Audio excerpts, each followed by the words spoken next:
Yay, and we are live. And we have people with us. Great. Welcome, everyone, to Learn with the League, a program brought to you by the League of Women Voters Torrance area. This is part of our education series. If you would like to be notified of future talks, please like our page, and you will be notified of upcoming Facebook Live events and actual live events here in the South Bay part of Los Angeles, California. My name is Athena Paquette-Cormier, and I will be your host tonight. Today, I have the pleasure of speaking with Aaron Hamlin, Esquire. He's the founder and executive director of Center for Election Science. And he'll be sharing with us how approval voting works towards a fairer election process and how it differs from other alternative approaches being used. So welcome, Aaron, for taking time this evening. I know it's later where you are. Thank you, Sarah. Yeah, thank you for joining us. So while we're chatting, I'll also be monitoring the chat section. So if you have a question that you'd like to ask Aaron, I'll be watching and I'll try and squeeze it in as we can. So let's get started. So Aaron, why don't you tell us a little bit about who you are, your educational background, professional background, that kind of thing? Sure. So I have more of a social science background. I did my undergrad in psychology with a math minor. Following that, I did a graduate program in educational psychology, then another graduate program in public health, and following that, a law degree. So that's a little bit about my personal background and focusing more in the nonprofit sector after I finished with all that school. And so I've started up two nonprofits from scratch so far. And very proud of the Center for Election Science and where we started from and where we are now. Mm-hmm. So you take always learning to kind of the nth degree. I'm always learning. Yeah. So it sounds like quite the combination with your health and social sciences and law degree. You can do quite a bit with that, I would think. So why did you choose this topic, or what drove you to form this nonprofit? Yeah, I guess I first got interested in the concept of voting methods. Like many people, I didn't know what a voting method was at one point in time. And it was around a particular election when I was in a student group, and I was noticing, like, it was around the 2008 primaries, and we were talking about who we were going to vote for in the primary. And I noticed that people in the group were voting against candidates who were explicitly for their interests. And that was really surprising to me. And because we were all looking at a particular healthcare reform. And when it got to me, I said, well, I'm going to be voting for people who are for this healthcare reform that we're all pushing. And I was really surprised to see so many other really gifted individuals in our program voting against their interests. And I thought, well, this is really weird. And I was frustrated by it. And so I decided to really learn more about voting methods at that point, because that seemed like the culprit for why people were voting against their interests. And after a number of years looking at this issue, I eventually came across other people who were in the same type of recognized that there was a problem, and they were starting to see solutions out there, and they wanted to have a way to organize that. And so I found another online discussion group among people who were interested in political science and math, and applying those tools within those fields to methods and better elections. And from that original group, we founded the organization and incorporated it as a nonprofit. So by voting against their interests, do you mean like that there was an issue that that they would, if they were voting for that issue, that they would vote one way, but they voted for a candidate that wasn't in agreement with that? Is that what you mean by voting against their? Okay. Wow. Yeah. And is it because they didn't know, or they didn't care, or they thought there was no solution? What do you think what made them do that, I guess? They were convinced that the candidates that supported their views were not viable. And so they wanted to vote for someone else who was viable, but it happened that this viable didn't support their issue. So they were explicitly voting for people who didn't support their cause. Wow. Because So they do you didn't want think to throw their vote away. is that maybe why some people just don't vote at all, because they don't feel the people are for their issue? So they say, oh, I can't relate to that person, or I think that's a big that's part of one it. of them. Yeah. I mean, so how long ago was that? So we incorporated in 2011. We got our nonprofit status in 2012. And since then, for a number of years, it was just a working board type organization, and we're doing a number of small projects. And then eventually, I went to an executive director role. And at the end of last year, we were finally able to achieve funding in order to be able to bring on additional staff as well. So, and we brought on additional staff for the first time this year. So we're at a really exciting phase of our journey. So it's kind of like taking off now, right? You had this organizational set of years, I guess we'd call it. Yeah, that's right. Kind of infancy, I guess, because 2011, we're 2008. So 7 years of building up, and now you're, I don't want to say legit, but now you're, growing up, right? That's cool. We have a reasonable budget that allows us to take on ambitious projects. Yeah, that's awesome. So, so is this your day job, or do you have another day job and a separate job where you feed your family? This is all I do. This is all you do. I'm obsessed with voting methods and making sure that people have a reasonable tool when they're electing people who represent them. That's awesome. That's awesome. So can you share with us a little bit? I want to hear about your projects, but first, why don't you kind of share with us what is this method that you're, or if there's more than one, that's fine too, but what is this approval voting? What does that mean exactly? So I guess it's a little bit of a step back. So when we're talking about voting methods, what we're talking about is the expression that you're putting on the ballot and how that's calculated to produce a result. So normally we don't think about this. We just go to vote and we have our ballot in front of us, and our ballot, when we're electing someone like mayor or governor, some single winner position, that ballot will tell us choose one candidate. And then we know that the one candidate with the most votes is the winner. Now, we don't really think about that, but that's a voting method. And that particular voting method is called plurality voting, sometimes called first past the post. It's a very simple voting method. That's right, first past the post, or plurality What was the voting. first term? I kind of didn't hear it right. What was the first term you said it was called? Either plurality voting or first past the post. Crowding voting? Plurality voting. Okay, how do you spell that? Plurity. Oh, plurality. Okay, I got it. Okay. Yeah. Okay, yeah. You're in the Midwest, huh? I'm just kidding. You have an accent. Okay, sorry. So yeah, right now we can only choose one out of all those people. Yeah. And it's really an ineffective way to vote. It's not expressive, and when multiple candidates are running, we choose only one of them.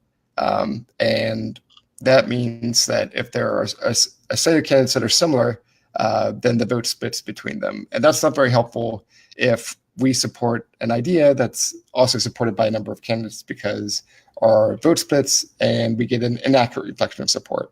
And you also get this issue, which I ran into with friends in graduate school before, when they vote against their interest.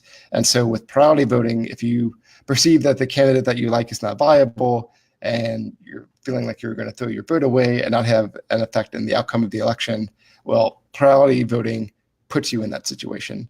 And so with approval voting, you're not in that situation anymore. You've got options now. So with approval voting, you can choose as many candidates as you want. So you're not limited to just one anymore. You can choose as many as you want. And it's important to note, you're not ranking either. This is even simpler than that. You're selecting as many as you want, and the most votes wins. It's a summative system. You're just adding up the approvals per the candidates, and you can only approve one approval per candidate. So you can't like stack a bunch of votes on a particular candidate. Okay. And so being able to choose as many candidates as you want is convenient. It has a whole bunch of other nice properties. So if there are similar candidates running, you can support multiple of them. If you like a candidate, but you don't think that they can win, but you want to have an effect in the outcome, well, you're still covered there too. You can support the candidate that you like, but if you want to have a say in the outcome, you can hedge your bets and put an additional approval on, say, one of the front runners that you perceive as being more valuable. So you have more expression and more options. Mm. So if I have 3 candidates and 2 are similar, I would put a vote on each of the similar people. That's right. Is that right? Or the people that I like, I guess, you know. So so in this scenario, would you withhold your third vote? You would only vote for the ones that you really, really want to see succeed. That's right. You're voting for all the people you would like to see elected. And one of those people would be elected. So, because I see in so many, and especially here in California, we see it where there's a third candidate who seems to be running on purpose to siphon off votes from someone else, right? That's right. One candidate actually came right out and said it in this last primary. So, explain to us how that would hurt that third candidate. How does that play, I guess? So normally under a plurality voting election, when you're only allowed to choose one, that becomes a big issue, and it's a nasty tactic. People organizing that tactic, they know that people can only choose one candidate, and so they try to make similar candidates so that the vote divides between those similar candidates. But with approval voting, you can support multiple candidates that are similar. And so say there's this candidate like this, we'll call them a clone candidate of somebody else, just to try to divide the vote. Well, under approval voting, that doesn't matter so much. You can choose both of those candidates or more than 2 candidates if there are more than 2 that are similar that fit within an ideology that you like. Okay. So if there are 2 that I like that are close, I'm actually giving them more strength against this person that is trying to siphon off votes or trying to make it in the old system. I'm right. diminishing that guy's power. Is that kind of what it is? By having more? So if there were 3 candidates in a race, 2 of them were very similar and you liked both of them, and then another candidate you weren't so big on, and you voted for those 2 similar candidates, then you'd have 1 vote for candidate A that you liked, and then another vote for candidate B that you liked. They would be tied with 0. So that would be the sum of the votes with just your ballot. So I'm sure in your system, you've done testings of outcomes to see if this really plays out, like in fake situations, like you've modeled it or whatever you want to call it. Yeah, there are a number of different ways to look at evaluating a voting method. So we can try to see, on average, how a voting method performs, different types of ancillary effects that it has within elections. And we also look at functional components, just kind of practical components of a voting method and having it implemented. The research indicates through, and when I say this, I mean through different type of computer modeling as well as surveys that poll people using different voting methods. Approval voting tends to elect a more consensus candidate. So a candidate that has broad appeal among, often the candidate has cross appeal among other candidates, and they appeal to the broadest base of the electorate. Another feature of approval voting is that, so a voting method should not only choose a good winner, somebody that represents the electorate well, but it should also provide a good temperature of the other candidates, even if those other candidates don't win. It's important that their ideas be measured appropriately. So if there's a third-party candidate that has, say, bad ideas, well, approval voting should appropriately and does not give them much support. But with a third-party candidate, maybe they don't have the name recognition or money, but they've got good ideas and they're being seen. Well, people can support that third-party candidate, even if they're not perceived as being likely to win. And so that third-party candidate, even if they don't win, they get a much more accurate reflection of support. And that's important for a voting method to be able to treat those candidates well. So just like a marketplace, we want good ideas to be able to go in and out of the marketplace and have them have the opportunity to either succeed or fail. Right now, under our current system, we don't have that. We have a real barrier to new ideas, and that's not good for our democracy. Approval voting does a good job of being able to address that by giving everybody a fair shake. And it's simple, too, in terms of what the way that temperature is gauged for these sort of party candidates. You're just getting an approval percentage, so results that look just like we see in normal elections. So this is for single seat candidates, like on the local level, that would be the mayor, the treasurer, well, if they're elected, the city clerk, if they're elected. But it wouldn't be for council, because at least here, our council seats are on rotation and there's more than one available, right? A seat opens up at one time. So would this work with council or no, because you have more than one seat? So that's actually a pretty tricky question. So with approval voting, typically we look at it as a single winner system. That's really what it's designed for. So like you were describing, treasurer, mayor, that kind of thing.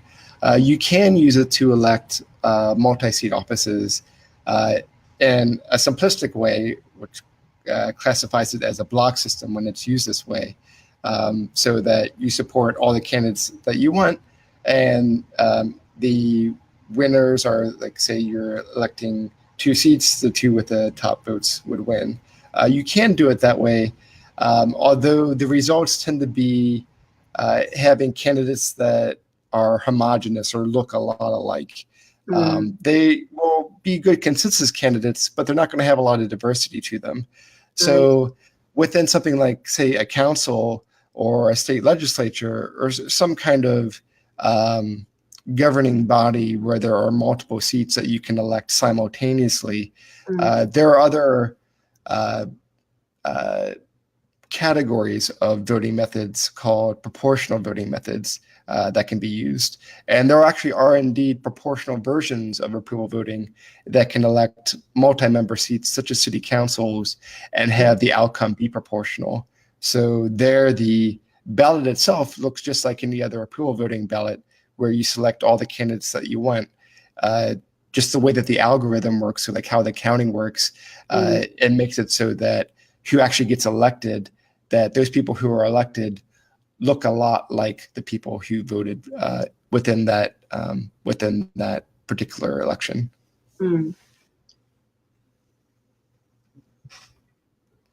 So Mr. William Baugh, I don't know if you know him, but he's made a lot of comments, and one of them was that if you have similar candidates that you oppose, then you can vote against all of them.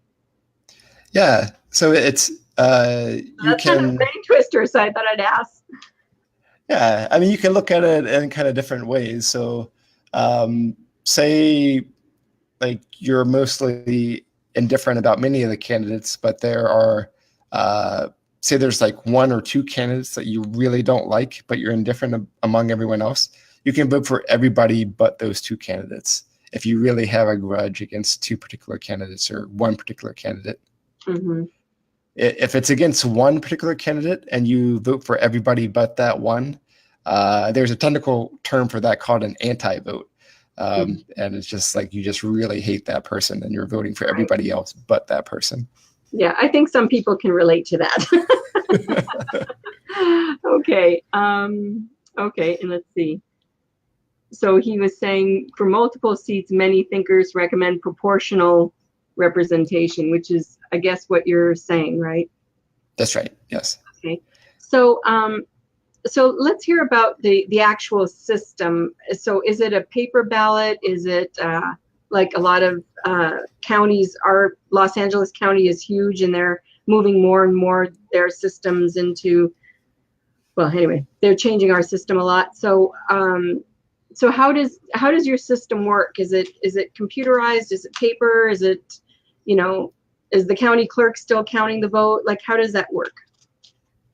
So in terms of the medium for how the voting method is expressed and then tabulated, it can really be on any medium, whether that medium is computer software or physical paper. It works with any of them, and it works really well with physical paper too, when you have a bunch of people who have the arduous task of counting up all these votes. And that's really convenient for that type of system, because approval voting, you're simply just adding things up. For instance, with other voting methods, you have complicated transfers over multiple rounds. With approval voting, you're not having to deal with any of that. You're simply adding things up.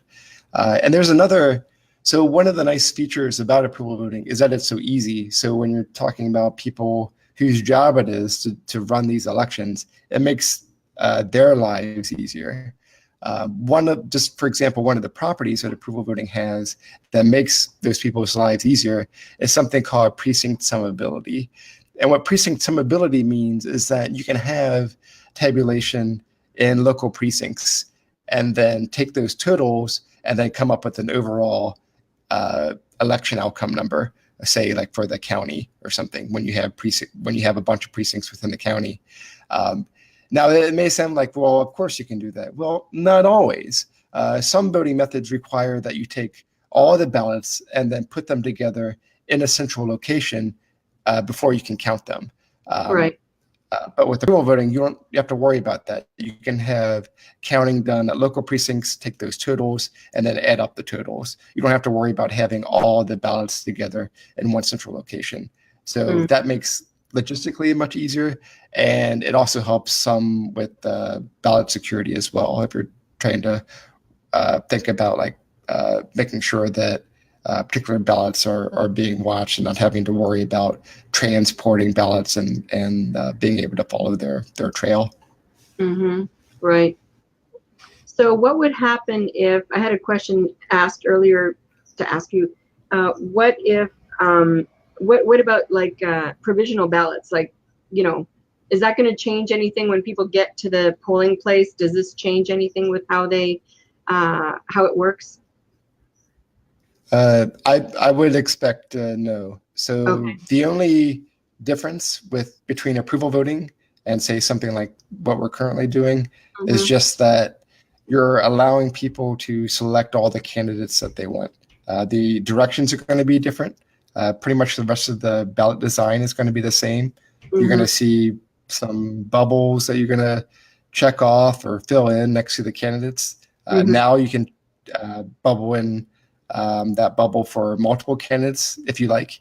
And that's really the only difference. Other parts in terms of the mechanics of the election, all those other things, those are all the same. So Caitlin was just saying that it took a long time for her to get San Francisco results just because of that centralized thing. Like in LA County, it works the same way. All the ballots go down to the county registrar's office, and they're all gathered up. And I've never had to do the counting, obviously, but I imagine a bunch of people in a room counting and double counting and all this kind of stuff. So it can take days to find out, especially in a close race, right? It can take days to find out who actually won. So this would cut down on that. That's right. Approval voting is a nice system for impatient voters. And so also the mail-in ballot would be the same. I mean, none of the logistics of how you vote would be changed by this, right? That's what you're saying? That's right. That's right. Okay, yeah, cool. You don't need special software or anything like that. Okay, and so is this different from range voting? That's something I heard of recently. So what's range voting? Range voting, sometimes called score voting, is another type of voting method. So when we think about a voting method, conceptually, the way that I keep it straight is I look at it as like, one, is it electing a single winner or a bunch of people at once? Range voting or score voting elects one person at once. And so the way that it works with the expression is that you're given a scale that you fill in for each candidate. And that scale can range from, say, 0 to 5, where 0 is you don't like that candidate at all, and 5 is, oh, I think that's a great candidate, I really want them to win. And so you would fill in these scores for each individual candidate, and then the candidate with the highest average score or total score among all the ballots would be the candidate that wins. So that's range or score voting. Well, that sounds complicated. So range or score voting, so that would require a little bit of a different ballot design. So you've got more bubbles per candidate there, and you'd likely have to do some reprogramming with the software. It wouldn't be complicated, but there would be some adjustments that you would have to do. So in terms of complexity, it would be a little bit more complex than approval voting, but still range voting or score voting, it's still an additive system. So it has a lot of those other nice properties as approval voting. Range voting also is very expressive. I would say pretty much the most expressive of any voting method that I can think of. So it's a highly expressive voting method as well. And the reason we tend to prefer approval voting over range voting is that when we look at the type of performance that they have in terms of getting good people elected with research and through simulations, range voting does tend to perform a little bit better, but approval voting is so simple. The tiny bit of loss and performance that you get with approval voting is by far made up by how simple and easy to implement that it is. And it's way better than better. Way better than what? Approval voting is way better than our current voting method, and and the same is true for range or score voting. So could you share with us some of the projects that you've been working on? You said because you got this funding, you've been able to do a lot more projects, or expand. So could you give us an example or some examples of what the projects are that you're working on? Sure. So two in particular that we're really excited about. One is being able to move forward on a research project using data that we collected during the 2016 election. And then the other major project is running a ballot initiative alongside a local group, Reform Fargo, in the city of Fargo, so that they're able to be the first city to use approval voting. So I can either talk about the research project or yeah, Fargo. I'd love to. Either one, both. Let's hear both. The Fargo one sounds very exciting to me. So I guess starting with the research project, what we did was we did polling we contracted out polling through an international polling company called GFK, and we took a nationally representative sample of registered voters leading up to the election. And we asked them about their voting preferences under a short list of candidates and a long list of candidates. The short list being Clinton, Trump, Stein, and Johnson, and then the longer list being those four plus additional candidates like McMullen, Castle, Cruz, Sanders, and I think we had an additional person on there as well. And so in addition to having two different types of candidate lists, we also asked them to vote under different types of voting methods with those lists. And so we asked them to vote under plurality voting / first past the post, both of those being two names describing the same thing, approval voting, range voting, which we just described, and instant runoff voting, also known as ranked choice voting. Okay. And so you have results in your computer, but you're not sharing the results. And what do you want to do with this? What do you want to do with this research? So right now we're actually finishing up the paper with with the Paris School of Economics. There are a number of really prestigious researchers there that we have a good relationship with, that we've been writing the paper with. And so we're actually in the process of choosing the journal to submit to. And during that process, it can take a bit in order to get things published. Like the lag time is quite long in academia. But in the interim there, once it's clear on where we're publishing it, we'll be able to put up a preview of the paper as well as be able to share the raw data that we used for the study. Mm-hmm. Wow, that sounds fascinating. Because that, it just does seem like the noise you see are the two main parties, and people never really fully get to vote all the way through, right? And I think that's what some of these third party candidates are upset about, is their voice is not heard the way the others are, right?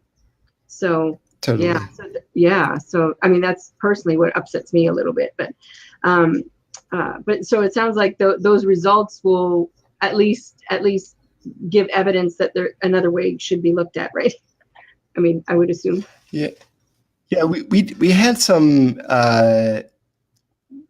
we took some interesting approaches in order to analyze voting methods in a way that I think is pretty unique compared to the way that it's been addressed previously in literature. So, for instance, we used honest assessment scales of the candidates to be able to see how people voted under a particular voting method, and then how that differed compared to their honest assessments of the candidates, to see different kinds of aspects of strategic voting. And it also made interesting candidate profiles to see the types of distribution of support that they had, whether, for instance, people either loved them or hated them, or they had and we were also able to see, for instance, under the approval voting ballots, we could see the extent that voters cross-supported multiple candidates. So you could look at a particular candidate and then see how many people that voted for that candidate also supported other candidates. So you could see which candidates had cross support, which is not something that I had seen before in terms of being explicitly stated and shown. And of course, like we mentioned before, third parties and independents do really well under approval voting. And that was reflected clearly, which has been consistent with other pieces of literature. So under plurality voting, they get some minuscule of support, whereas approval voting, it can often get 5-10 times more support. And on that note, it's really interesting that happened in this election too, because there was a Gallup poll earlier in the year for 2016 that indicated that 2/3 of people didn't even know who Stein, the Green Party candidate, and Johnson, the Libertarian Party candidate, were, and yet they were able to still get much more support on approval voting despite those odds. Interesting. So is the data? So did you have data on where in the country these voters were, and their demographics, like social, economic, and sex, and all that kind of? So you have data on all that stuff. That's right. Yeah, that's where the crossovers are, right? So like within the sampling, we used an approach called stratified sampling. So we look at what the demographic of like all these types of characteristics of the population that we're interested in, and then making sure that when we're sampling, that we get kind of a miniature and picture of what the overall population looks like. And to the degree that we're off there, we can use reweighting to adjust that data to make sure that it better fits that larger picture of the population that we're sampling from. Okay. Yeah, that's so interesting. Okay, so that was the first project, which sounds really fascinating. So you don't have a publishing date estimated at this point, right? We're going to try to have it, I would say, a preliminary paper while it's in the process of being published before the end of the year. Oh, okay. But in terms of the actual publishing date, that's probably going to take longer because academic publishing takes forever. Yeah, sure. Okay, so so the North Dakota one, that's something that's actually actively being tested. Your system's being tested now, right? Or method. That's right. That's right. Okay, so tell us a little bit about that. So we're really excited about what's going on in North Dakota. Approval voting is a method that's been studied since the late 1970s academics, Stephen Brams, a political scientist, and Peter Fishburne, a mathematician, independently developed by others, including Guy Ottawile and other researchers. But Peter Fishburne and Stephen Brams are really the ones who put the academic groundwork underneath it. And so this has been studied for such a long time. We've seen organizations, particularly mathematical organizations, implement this, but we haven't seen this being used for government office. And that's so that's one reason we're really excited about this, because this is going to be the first use of directly. So if approval voting was implemented, and here we're talking about approval voting being on the ballot for the city of Fargo, to be able to have the citizens of Fargo use approval voting for their local elections. And so this has not happened before in the US. This would be the proof of concept for approval voting in government elections. Wow. So who are they? So this is their next election they're using this in, or what election are they getting? They would be using it for their following election. So this November, they're going to be voting on a ballot initiative on whether to use approval voting in a following election. Okay. Yeah. And wow, so that's exciting. So you must be pushing hard to educate the public on what it is, so when they go to vote, they know what it is, instead of just saying no. That's right. Yeah. That's completely right. So with running ballot initiatives, you have an education and awareness component, and then a persuasion and conversion component where you're trying to get people to vote. Fortunately, we've teamed up with a wonderful organization on the ground, Reform Fargo, who was really the initial motivator for this effort.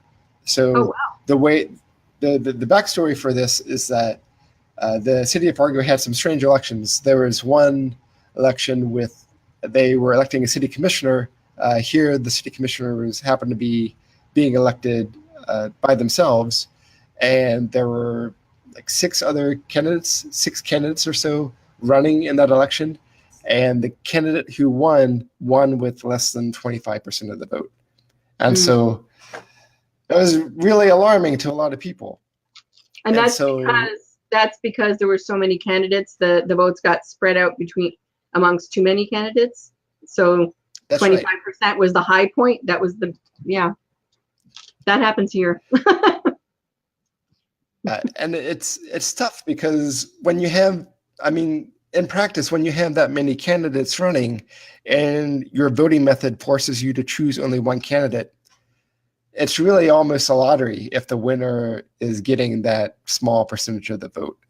Like the lottery is like, who knows if that person was actually the person who the will of the people wanted to see elected. Right. Yeah, we see that, we see that when we have multiple people running for mayor, right? The guy who's not maybe representing the people the best could be elected mayor, right? So we've seen that where it's getting very competitive, and lots and lots of people are running for one office. So it is the siphoning off thing does happen. So yeah, that's interesting. So in North Dakota, it's going to be on the ballot measure to see whether they will try this. Is it try, or is it a change the system forever? Is it just a trial? Let's try one election this way, or how is the ballot measure being written? What are they being asked? It'll change all future elections, all future local elections. So when they elect their mayor, they will use approval voting. When they elect commissioners, they will use approval voting. So all local elections. Yeah, an all-in deal, huh? That's right. Okay.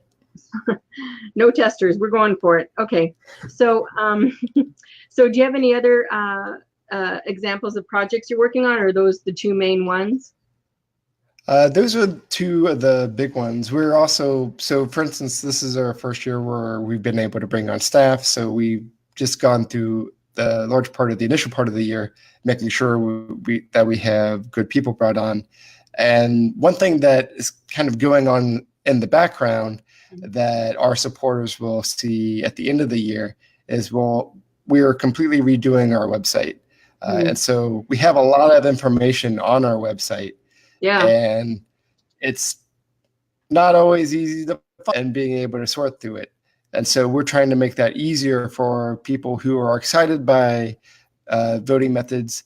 They want to learn more. They want to learn how these systems work, how they compare with other systems. And they also want to know what they can do to make a difference, because they're tired of using this incompetent voting method that they have this terrible tool to use. And they're using this terrible tool to elect people who have huge decision power, affecting their day-to-day vast sums of money. So we have a lot of our supporters who are upset and want to make sure that we're using reasonable tools to elect these people with all this responsibility. And by revamping our site, we're working to make sure that we have a clear guide for how they can get involved and change this. Yeah, it is a really good website already, though it was very informative for me. I liked it. Okay, and so if I understand right, you've also done some consulting a little bit on different elections, or what kind of consulting have you done in the past, or maybe currently? They're probably one of our most exciting ones was that, so the client that we worked with before was the Webby Awards. And this one was really interesting, although we had a complicated problem in front of us. So the Webby Awards, they get all these submissions every year, and all these people are trying to win a Webby for their category, for their type of, like whether they have like a business category or some kind of search or shopping category. But getting a Webby Award is really prestigious. And so they want to make sure that, for people who don't know what a Webby is, I don't know what Webby is. What is that award for? Something like a best website within a particular category. Okay, yeah. Okay. And so it's really competitive, and you have all these people that are trying to get this award. And so they wanted to make sure that they were using the best voting method as possible in order to decide who got this award for each of these categories. And the problem that they had was they had a ton of applicants within each category, but they had limited resources in terms of the judges that they had. And so they had to figure out how to prioritize judges' time by who would get evaluated next within that category. So we wound up using a score voting method for the first round to see who got into the second round. And what we would do is we would make sure that each judge evaluated the candidates a minimum number of times to be able to have an initial sample of where they were. And then we knew that the top, say, 5 candidates would go on to the next round. And so from there, we saw what the threshold was. So whatever the 5th candidate was, their score under score voting, where you score each candidate, that we knew that was going to be the threshold. And so we were able to come up with this formula that figured out, given that a candidate was able to be evaluated one more time, what's the probability that they would move either below or above the threshold? And depending on what that probability was, determined where they were in the queuing list. And that would determine which candidate would be evaluated next by the judge. So it's kind of a complicated problem, but that's what we did for the Webby Awards. And they were pretty excited by it because it allowed them to efficiently use their resources for their judges. Right. So you were just actually getting the candidate list, sorted or trimmed down for the judges to be able to pick from the best of the best, let's say. Yeah, there we determined the algorithm to determine for which order a candidate would be evaluated in. And we also determined the voting method that would be used to evaluate each of the candidates. Okay. And then what system did they use for the actual voting? Score. They used score voting for or range voting for that one. Okay. And the reason for that was because they had a fewer number of judges. So when you have a whole bunch of people, oftentimes it makes sense to just use approval voting. But when you have a few number of voters, it can often make sense to use range voting. And the reason for that is a technical one. So range voting, it allows you more sensitivity with your expression because you're scoring across a scale. So you have all these kind of small differences that you can express. And when you're doing that, when you have a small sample size, what that does is it reduces the amount of error or randomness that can occur. But with approval voting, the sensitivity is small. You either approve of a candidate or you don't. And so when you have a small voting population, particularly like if it's fewer than like 50 or 10 or 50 voters, it can produce a bit more noise. And so you may want to wait to use approval voting until you have a larger voting population of, say, 100 or more. You can still use it with fewer voters, but given the choice, it probably makes sense to use something like range or score voting when you have fewer voters. And of course, it really never makes sense to use plurality voting or first past the post unless you only have two candidates running. Interesting. Okay. Wow. Okay. So any other types of consulting that you've done or that you could do? Now you have staff, right? That's right. Yeah. So the one thing that we're looking to do is we want to also make it easy for organizations to use better voting methods. So a lot of times we'll look at different types of awards organizations, like there's the Webby Awards, but there are all kinds of organizations give away awards. You have chili cook-offs, like whether it be something informal or formal.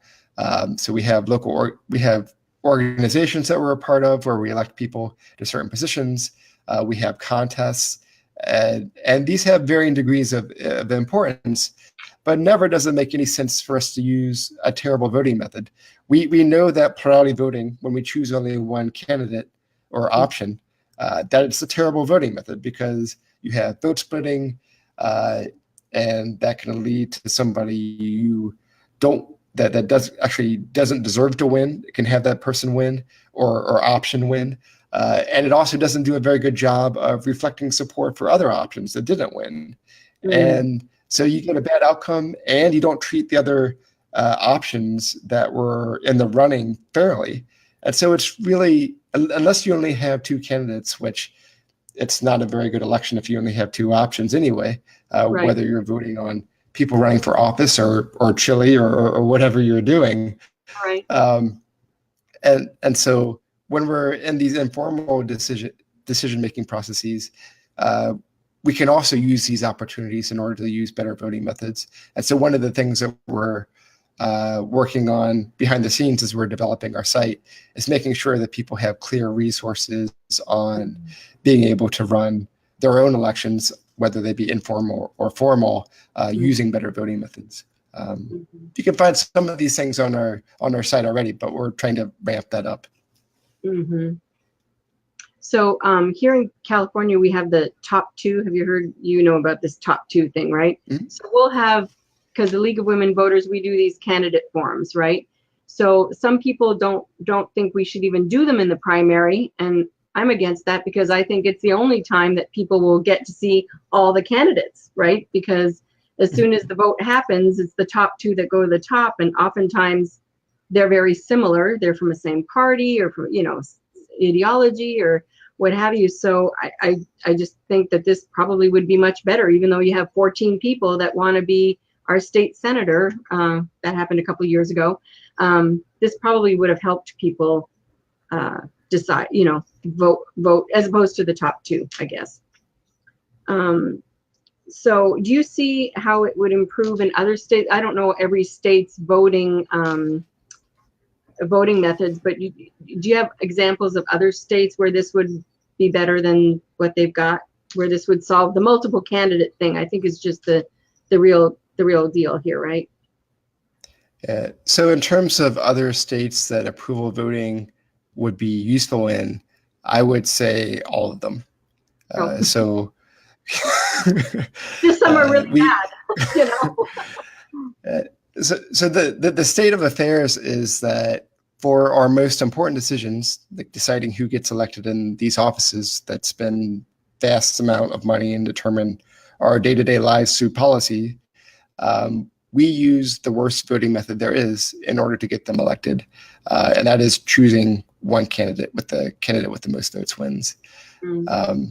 And so we get terrible outcomes as a result of that, but there are also a number of ancillary harms that come about from using this terrible voting method. So there are direct and indirect harms. So one is, like, we're aware of the spoiler effect when a third-party candidate runs and they're similar enough to another candidate that they split those votes and some other less popular candidate overall wins the election. And we don't see that as being fair. And a lot of major parties aren't that excited about that either, because it means one of them is getting bumped over. So unfortunately, the solution to that is, well, when you're running an election, the voting method doesn't matter so much if you only have two candidates. Their plurality voting is actually fine. But when you have more than two candidates, that's when the voting method becomes really important. And so major parties are aware of this. And so instead of using a better voting method that accommodates more than two candidates, a lot of times what they do instead is they'll make really harsh ballot access laws that makes it so that only the two major party candidates wind up on the ballot. And so that's not the voting method itself that's those laws, but it's a result of the voting method that's causing these other undemocratic laws coming into effect that gives us fewer choices. So a question that came up was, how do you think your method would influence the money in politics? Like, the League is very concerned about money in politics, you know, all that stuff. So how do you think would this help the diminish the amount that's spent in campaigns, or do you think it would not have? What's your best guess at that?